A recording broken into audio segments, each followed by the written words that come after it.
அந்த படத்தில் நடித்த நெப்போலியன், சுகன்யா நீங்கள் எல்லாருமே பார்த்தீங்கன்னா, அதுக்கப்புறம் பிரபலமான நட்சத்திரங்களாயிட்டீங்க.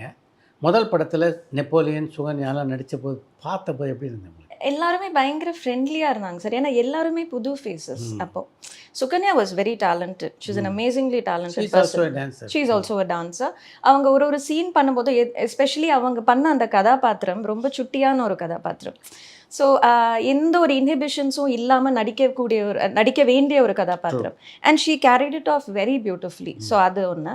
நெப்போலியன் சார் வந்து ஐ திங்க் அவர்கிட்ட அந்த ஒரு கம்பீரம் இருந்தது. Because of his height and stature and அவரோட வாய்ஸ்ல இருந்து. ஸோ ஈவன் தோ அவர் புதுசாக நடித்தாலுமே, அது ஃபர்ஸ்ட் மூவியாக இருந்தாலுமே, ஐ திங்க் அந்த தட் கம்பீரம் கேரிட் ஃபார்வர்ட் வெரி வெல். எல்லாம் கொஞ்சம் ஃப்ரெண்ட்ஸாக தான் சார் இருந்தோம். இன்னும் இட் வாசன்ட் லைக் நம்ம ஒரு எஸ்டாப்ளிஷ் ஆர்டிஸ்ட் கூட நடிக்கும்போது அந்த சின்ன ஒரு ஒரு ஷைனஸோ இல்லை ஒரு சின்ன ஒரு will hold or self back இல்லையா, அது எதுவுமே இல்லாமல் எல்லாரும் ரொம்ப ஃப்ரெண்ட்லியாக இருந்தாங்க. த டூ பாய்ஸ் ஆல்சோ, ராகுல் அண்ட் அர்ஜுன், அவங்களும் வந்து எல்லாரும் நியூபீஸ்ன்றதுனால அப்படியே ஒரு பள்ளிக்கூடத்துக்கு வந்து சார் கிட்ட வந்து நடிக்கிறத கற்றுக்கிட்டு திருப்பி வந்த மாதிரி தான் ஒரு ஃபீலிங் இருந்தது சார்.